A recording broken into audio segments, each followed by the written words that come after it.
Ang advice ko sa mga parents, irespeto mo yung maturity level ng mga anak nila.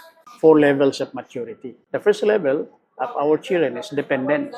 When they were infants, they were almost totally dependent on us as parents in almost everything, sa pagligo, sa pagkain, etc.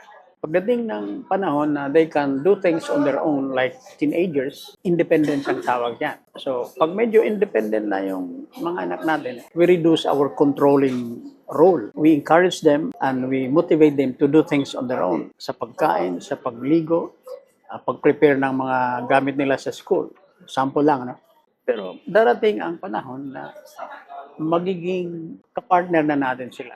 Trabahong bahay, sa thinking, sa decision making. Ang tawag dyan, interdependence. Tapos, pag interdependence na yung level ng relationship natin with our children, something beautiful. Hindi na ako kailangan as a parent to decide on my own without consulting my children. When I consult my children or in the workplace, when I consult my colleagues, hindi na ako nag-iisa.